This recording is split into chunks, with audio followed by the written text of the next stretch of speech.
दिल्ली में monkey pox का पहला केस सामने आया है। दिल्ली का एक 31 साल रिहायशी मुतासर पाया गया है। यह शख्स उस वक्त दिल्ली के मौलाना आजाद मेडिकल कॉलेज में दाखिल है। 2 रोज कबल बुखार और खारिश की शिकायत हुई, जिसकी बाद उसे दाखिल कराया गया। सरकारी जराये ने बताया कि मुतासरा शख्स माजी में हिमाचल प्रदेश से वापस आया है, ताहम अभी तक इनके गैर मुल्की सफर की कोई तारीख सामने नहीं आई। भारत में अब तक मंकी पॉक्स के 4 केस रिपोर्ट हुए हैं, जिनमें से 3 केरल से हैं।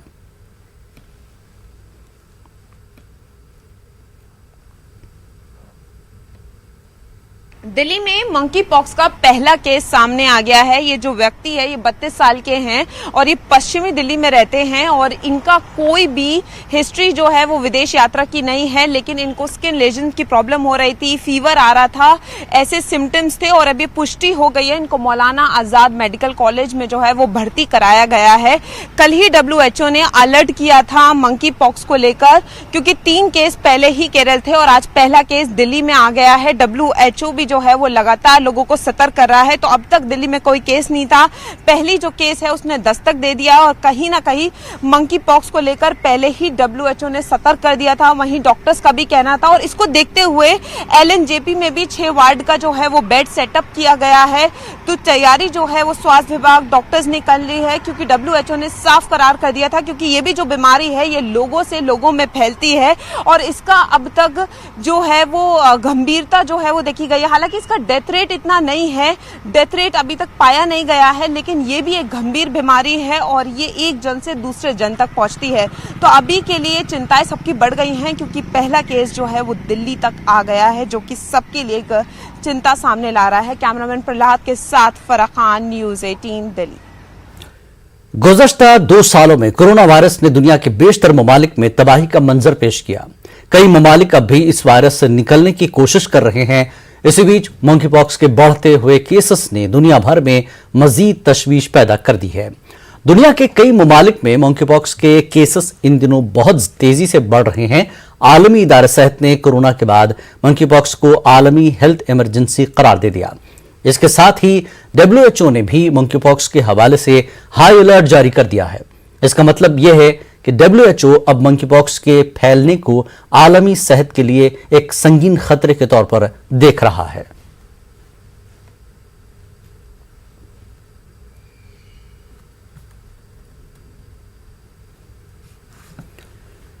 वजीर दिफा राजनाथ सिंह आज जम्मू के दौरे पर हैं, जहां उन्होंने करगिल जंग के शहीदों को खराज अक़ीदत पेश किया। राजनाथ सिंह ने खिताब करते हुए जंग आज़ादी के शुहदा को भी याद किया।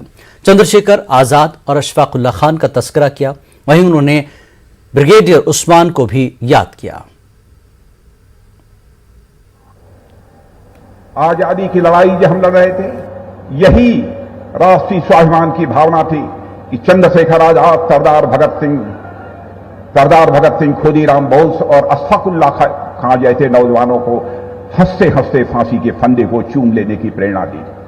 मैं आपको याद दिलाना चाहता हूं, चंद्रशेखर आजाद की यही इलाहाबाद का कंपनी गार्डन उत्तर प्रदेश में अंग्रेज जब उनके ऊपर गोलियां चला रहे थे और जब उनके रिवॉल्वर में अंतिम गोली शेष बची, तब उनके मन में यह विचार आया कि मैं अब अंग्रेजों की गोलियों से नहीं शहीद होना चाहूंगा। यदि मैं शहीद होना चाहूंगा तो अपनी ही गोली से शहीद होना चाहूंगा।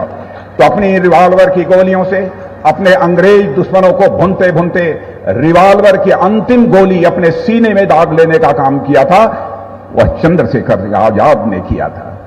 बहनों भाइयों, वह राष्ट्रीय स्वाभिमान की एक प्रबल भावना थी, जिसने की अपनी शहादत देने की प्रेरणा उन्हें दी थी। मैं याद करना चाहता हूं अशफाक उल्लाह खान को।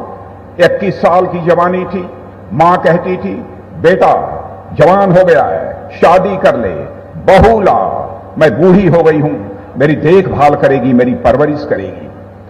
लेकिन अशफाक उल्लाह के दिल में तो आजादी हासिल करने की दीवानगी थी। मुस्कुराकर मां के आग्रह को टाल देता था। लेकिन जब अंग्रेजों की हत्या करने के मामले में उसे फांसी के तख्त पर ले जाया गया, तो मजिस्ट्रेट ने पूछा, बोलो अशफाक उल्लाह, तुम्हारी अंतिम मुराद क्या है? जो भी तुम्हारी अंतिम मुराद होगी, यह संदेश तुम्हारी मां तक पहुंचा दिया जाएगा। बहादुर राष्ट्रीय स्वाभिमान के धनी अशफाक उल्लाह खान ने उसी फांसी के तख्त पर खड़े होकर कहा ऐ मजिस्ट्रेट, जाकर मेरी मां तक यह संदेश पहुंचा दो कि तुम्हारा बेटा अशफाकुल्ला आज फांसी के तख्त पर खड़े होकर अपनी शहादत देने जा रहा है, अपनी शादी रचाने जा रहा है। मजिस्ट्रेट ने पूछा, क्या अशफाकुल्ला तुम पागल हो गए हो?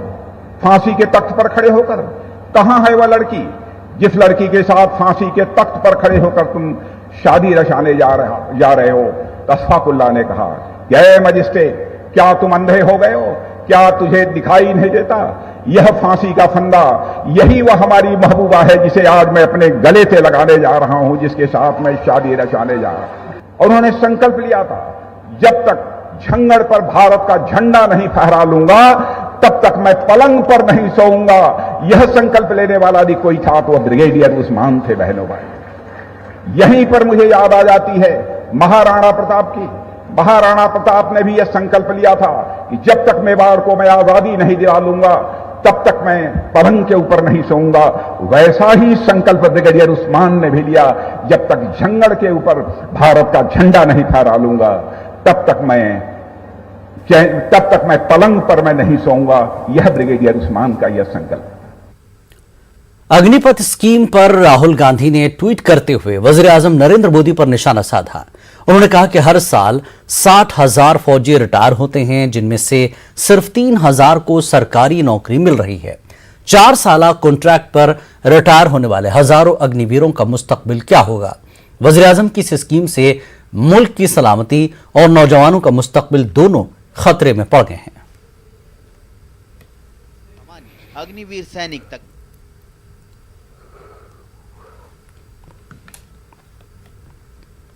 अमेठी से रुकने पार्लियामेंट और मरकजी वजीर स्मृति ईरानी के अमेठी दौरे से कबल ही पोस्टर वार देखने को मिल रहा है। स्मृति ईरानी की बेटी के मुबैना गैर कानूनी बार को लेकर अमेठी में पोस्टर लगाए गए। पोस्टर में स्मृति ईरानी के लिए गैर महजब अल्फाज का इस्तेमाल किया गया है। ये पोस्टर अमेठी बस स्टैंड पर देर रात नामालूम अफराद ने चस्पा किए हैं। पोस्टर की इतला मिलने पर पुलिस ने मौके पर पहुंचकर पोस्टर निकलवाए। ये पोस्टर अमेठी कोतवाली इलाके के बस स्टैंड पर लगाए गए थे।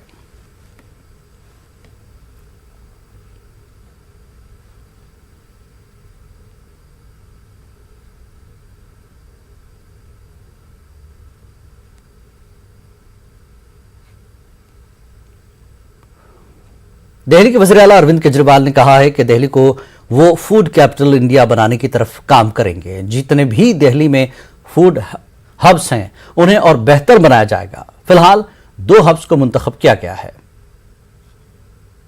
फूड कैपिटल ऑफ इंडिया वैसे तो कहा जाता है, लेकिन इसको अच्छे तरीके से इसको आगे इस कॉन्सेप्ट को हम ले जाने का हमने प्लान बनाया है। दिल्ली के जितने फूड हब्स हैं उन फूड हब्स को डेवलप किया जाएगा। कोई ऐसा है जहाँ पे तिब्बतन खाना अच्छा मिलता है, कहीं ऐसा है जहाँ चाइनीज़ खाना अच्छा मिलता है, कहीं ऐसा है जहाँ पंजाबी खाना अच्छा मिलता है, कहीं ऐसा है जहाँ, और कई सारे ऐसे हैं जहाँ पे हर तरह का खाना मिलता है। फूड हब्स हैं दिल्ली के अंदर। इन फूड हब्स को डेवलप करने का हमारा प्लान है। इन फूड हब्स के अंदर एक तो फिजिकल इंफ्रास्ट्रक्चर ठीक करेंगे, वहाँ का सड़कें, बिजली, पानी, सफाई, वो सारी चीज़ें ठीक करेंगे।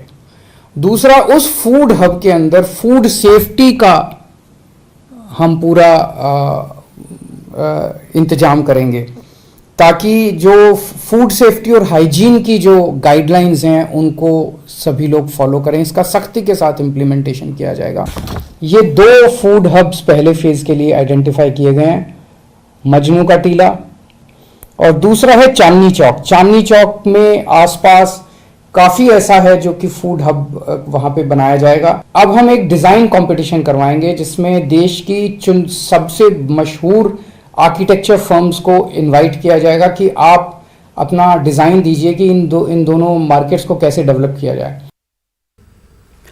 गाजियाबाद में आज से कांवड़ियों के लिए मुफ्त मोबाइल एम्बुलेंस शुरू कर दी गई है। म्यूनिसिपल कॉरपोरेशन की मेयर आशा शर्मा और म्यूनिसिपल कमिश्नर महेंद्र सिंह तंवर ने मोबाइल एम्बुलेंस को झंडी दिखाकर रवाना किया, जिसे श्री राम मंदिर लिमिटेड ने शुरू किया है।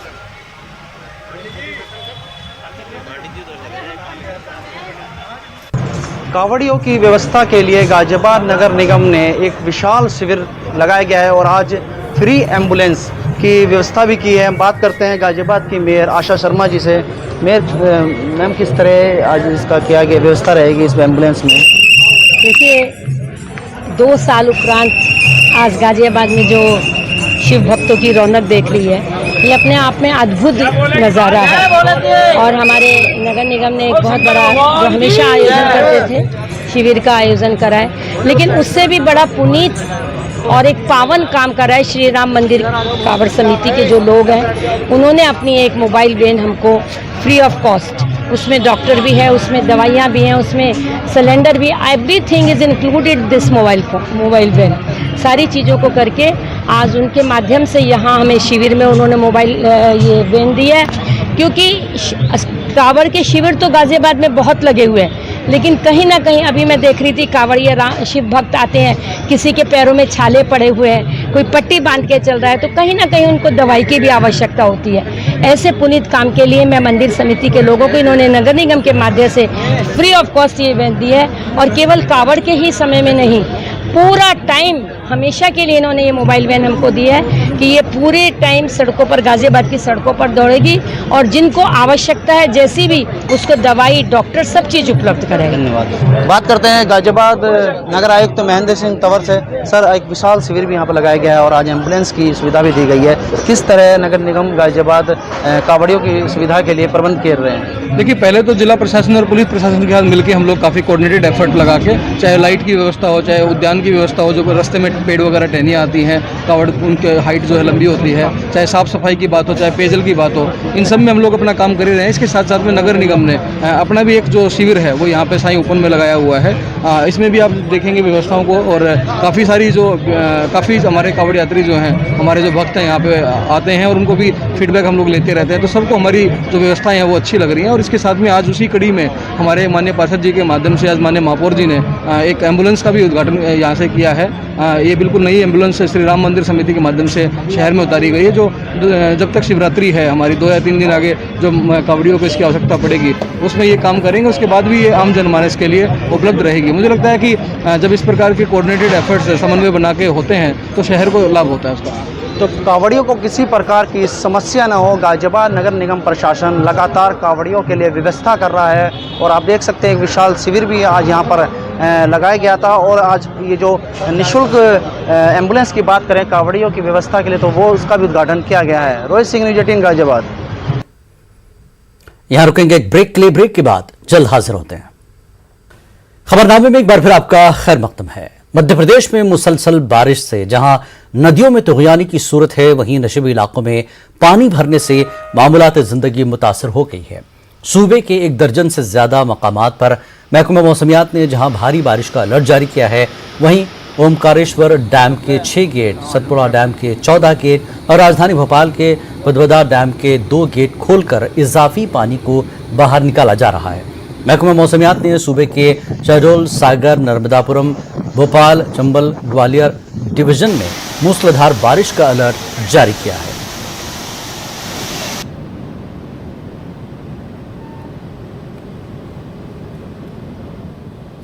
आज भदभदा का गेट नंबर 6 खुला है, क्योंकि भोपाल तालाब का जलस्तर बढ़ा है, कोलान नदी का भी जलस्तर बढ़ा है, इसीलिए ये गेट खोला गया है। और लगभग 11:15 बजे गेट 6 नंबर गेट को खोला है।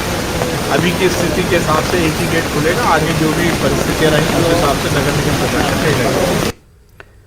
बीकानेर रीट इम्तिहान में शिरकत में जरा सी देरी की वजह से कई तलबा को इम्तिहानी मराकज में दाखिल होने की इजाजत नहीं मिली। एंट्री न मिलने पर तलबा रोते हुए नजर आए, तो वहीं एक दूसरे सेंटर पर एक खातून अपने बच्चे को दूध पिलाकर इम्तिहानी मरकज में दाखिल हुई, तो उसके शौहर ने सेंटर के बाहर बच्चे को संभाला। जिले में 44 सेंटरों का इनेकाद किया गया है। इन सेंटर्स पर 2 शिफ्टों में इम्तिहान हो रहे हैं। रीट इम्तिहान का आज दूसरा दिन है। इस मौके पर सख्त सिक्योरिटी के इंतजाम किए गए हैं।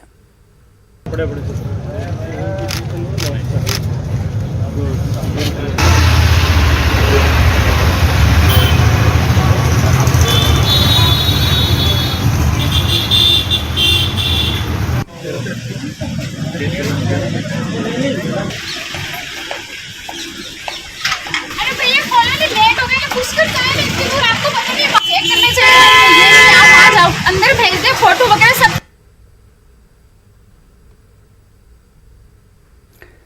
शनिचर को राष्ट्रपति भवन में सदर जमहूरिया रामनाथ कोविंद की विदाई तकरीब का एहतमाम किया गया।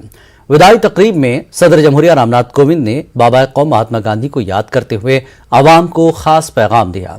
उन्होंने कहा कि सभी शहरियों को अपनी मांगों के लिए आवाज उठाने या किसी बात की मुखालफत करने का जमहूरी हक है, लेकिन इन हुकूक का इस्तेमाल हमेशा गांधीवादी और पुरअमन तरीके से किया जाना चाहिए। रामनाथ कोविंद की जगह अब द्रौपदी मुर्मू मुल्क की नई सदर जमहूरिया होंगी। साल 2017 में रामनाथ कोविंद को सदर जमहूरिया के तौर पर मुंतखब किया गया था।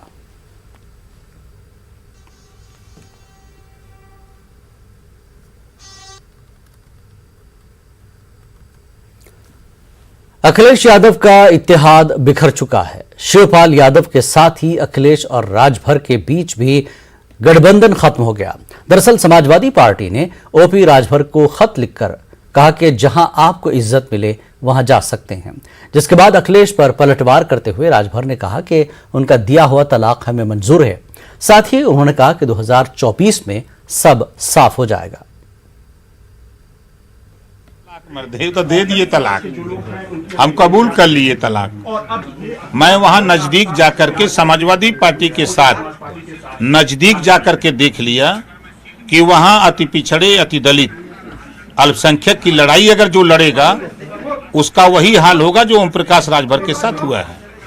ओम प्रकाश राजभर इसी नाते पसंद नहीं आता है कि विधानसभा के चुनाव में हमने कश्यप को टिकट मांगा, बिंद मल्लाह निषाद के लिए लड़ा, हमने पाल प्रजापति कुम्हार नाई गुण के लिए लड़ा, खरवार के आरक बंजारा बहेलिया के लिए लड़ा, बिहार के लिए लड़ा।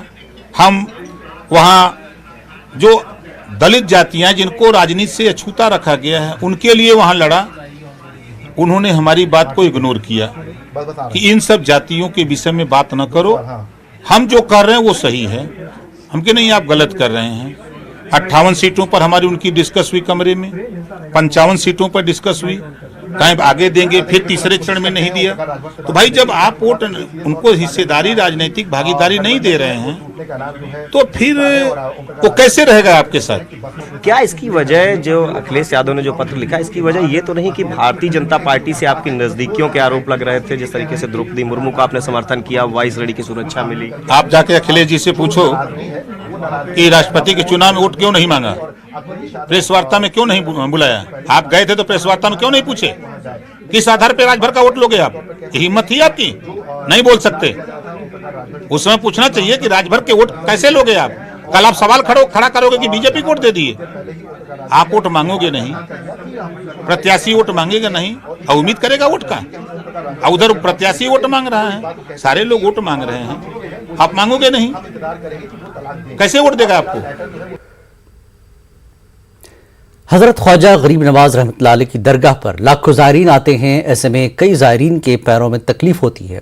इसे दरगाह के निज़ाम गेट से आस्ताने तक लाने के लिए खुद्दाम ख्वाजा सैयद ज़ादगान की जानिब से 6 व्हील चेयर अंजुमन कमेटी के हवाले कर दी गई। दरगाह की नई अंजुमन कमेटी ज़ायरीन की बेहतर रिलीफ के लिए काम करेगी।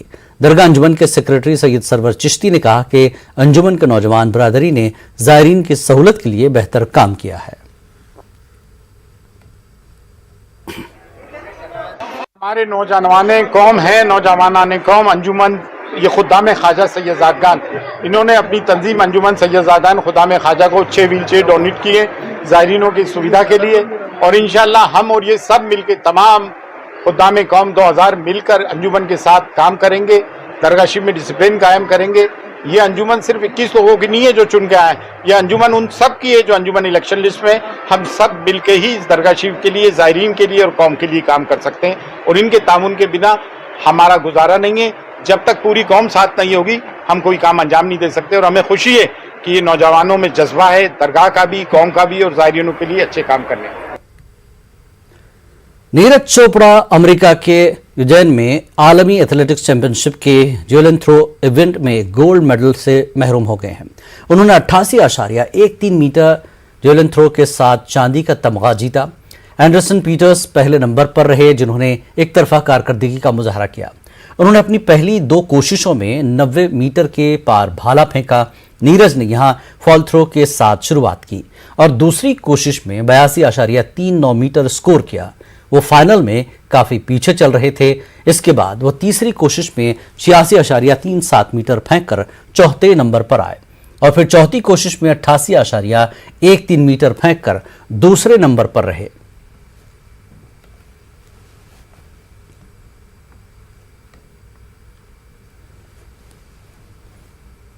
टफ था कंपटीशन और काफी अच्छे एथलीट थे आज फील्ड पे और सभी काफी अच्छी एवरेज में थ्रो लगा रहे थे। तो हाँ थोड़ा चैलेंजिंग हो गया था, पर फिर भी कहीं ना कहीं था अंदर बिलीव कि हाँ कर लेंगे लास्ट तक। तो अच्छा रहा सर, जितना भी है अच्छा है, खुश है आज की परफॉर्मेंस से और काफी कुछ सीखने को मिला, क्योंकि जो हवा थी आज मेरे लिए थोड़ी चैलेंजिंग थी जो सामने से आ रही थी, और सीखा है सर उससे कुछ और बढ़िया है, जो भी अच्छा है। पीटर्स ने काफी अच्छी थ्रो लगाई आज, I think 3 throw over 90 metre की थ्रो थी और काफी अच्छी थ्रो लगाई। काफी टाइम बाद अपने इंडिया का मेडल आया है, तो इस चीज की खुशी है वर्ल्ड चैंपियनशिप में। वज़ीर आज़म मोदी ने ट्वीट किया है। वज़ीर आज़म ने नीरज चोपड़ा को मुबारकबाद दी। आलमी चैंपियनशिप में सिल्वर मेडल हासिल करने पर मुबारकबाद दी है। हमारे मुमताज खिलाड़ियों में से एक नीरज चोपड़ा का अजीम कारनामा है। वज़ीर आज़म मोदी ने कहा कि यह हिंदुस्तानी खेलों के लिए एक खास लम्हा है। आने वाले मुकाबलों के लिए मोदी ने नेक ख्वाहिशात भी दी।